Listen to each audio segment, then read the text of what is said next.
Welcome to the FLIP faculty meeting for March 18th, 2014. The purpose of this faculty meeting is for us to have more time for the STAR training session that will be held on March 18th during the regular faculty session. In this meeting, we're going to review the laundry list of information that we'd normally cover in a regular faculty meeting. So let's get started. To begin with, we have our budget information. As you can see here that next year it's proposed that we're going to have an approximate $3.5 million budget deficit. This money will be covered by the $32 million that's in the district savings account. Many of you are probably wondering why the district has $32 million sitting in a district savings account. And the reason for this money is we're required by law to have a certain percentage of our operating expenditure of our budget in the savings account. And then as a district with good financial practices, we have extra money in there to help us whenever we need to cover any budget deficits as well as open any new schools, and we do have new schools on the horizon. There is a possibility of a 1.5% employee pay raise for next year. This will have to be approved by the board and most likely will not occur until August. Insurance costs for next year are currently unknown. TRS is projected to release insurance information in June 2014. Whenever that information is released, then the district will build that in to the budget information and determine whether or not they will make any increases to our insurance benefits, but they cannot do anything until they know what those costs are going to be. There will not be budget increases for the campuses for the coming school year. College Station ISD is looking at forming a community-based accountability system. School districts are required to rate themselves publicly as a district and as a campus this year. These ratings have to come out by the end of June. As you can see, they look very familiar. Not acceptable, acceptable, recognized, and exemplary. You thought those went away, didn't you? Well, they're back. The DEIC will form a committee at the district level to rate the district.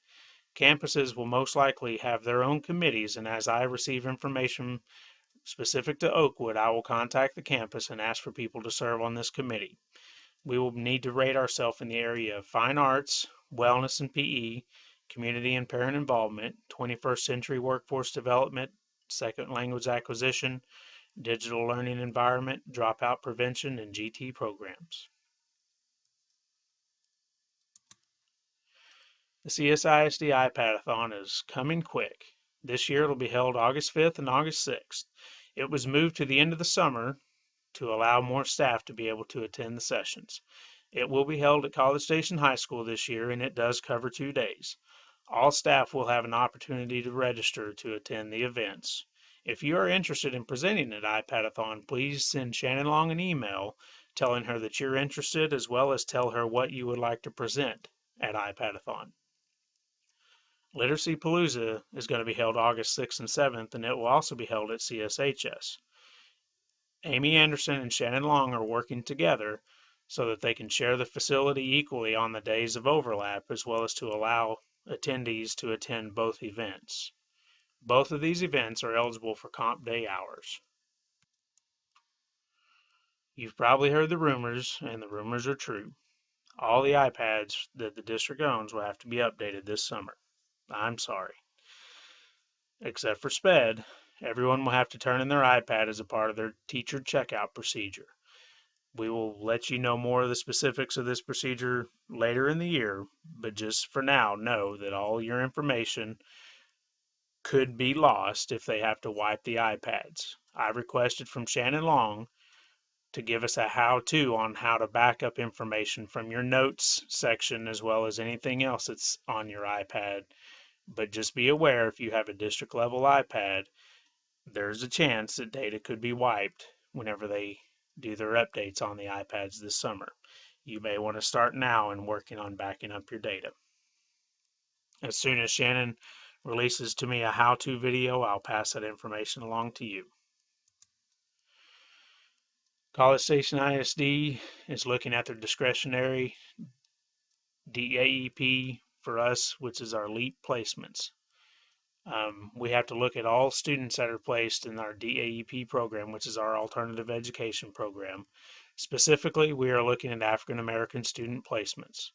As you can see here on this slide, last year, with almost 12,000 students, there were 112 discretionary placements in our DAEP program.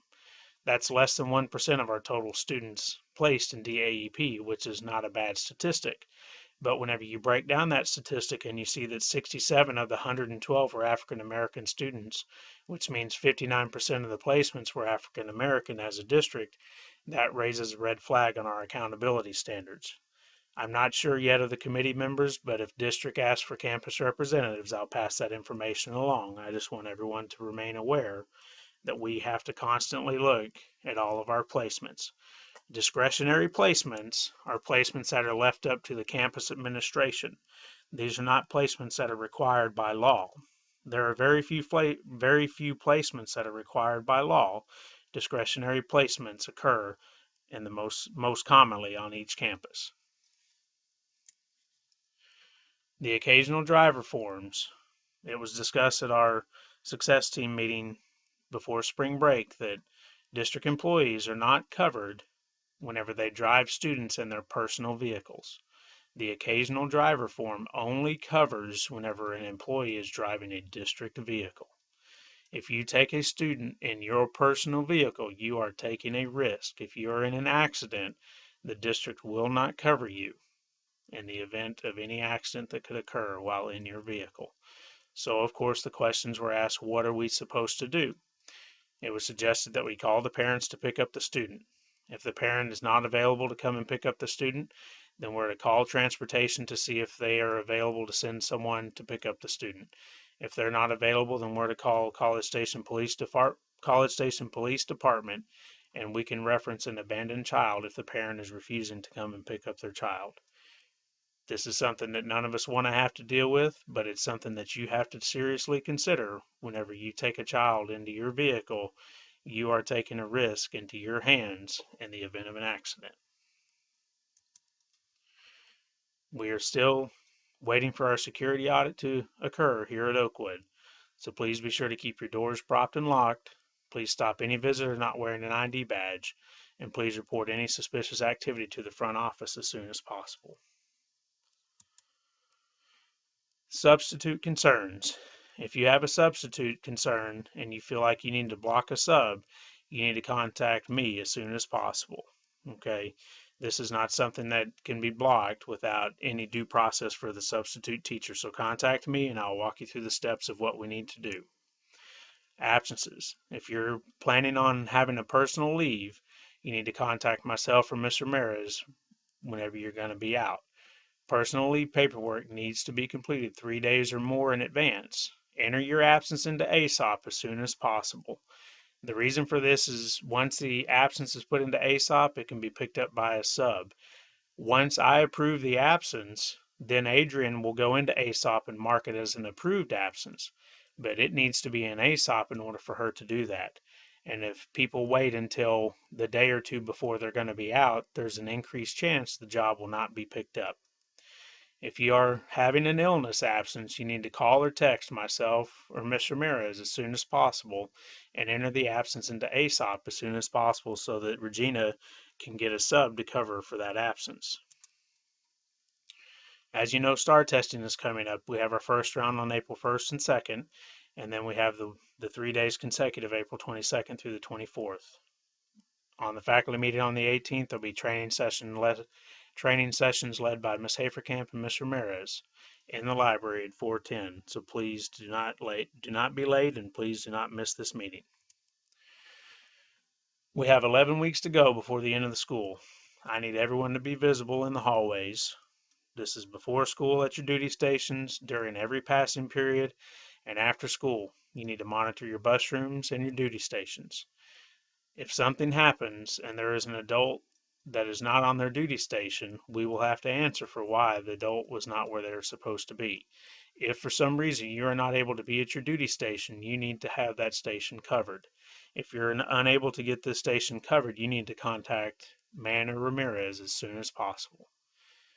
If you have students that you're concerned about failing and need to be considered for retention, you need to contact Mann, Ramirez, or Haferkamp if you haven't done so already. And if you're having students that are failing, you need to be making parent contact. Do not wait until the end of the school year. This contact needs to be made now so that there are no surprises and we can develop plans to either retain the student if that's what's necessary or try to help get them where they need to be. But do not wait. GT testing will be ongoing over the next several weeks. There have been 100 students nominated for GT testing. Kathy Martin will be contacting teachers if she needs to pull them out of classes to complete the testing. So please communicate with her and work with her to help through this process. It's going to take her some time to get all 100 students tested. The Oakwood Invitational is this Saturday, March 22nd. Classrooms throughout the entire school will be utilized. Consider that if you have to come up to Oakwood on the weekend, or consider that if you normally come up to Oakwood on Saturday, you may not be able to access your room because it may be used. If you have a question about whether or not your room is going to be used, you can email Kathy Martin and she can tell you if your room will be used on Saturday or not. And that is the end of this session. It's probably harder on me than it was for you, but I don't think it was too bad. Contact me if you've got any questions, and I'll see everyone in the hallways and see you at our STAR training session on Tuesday.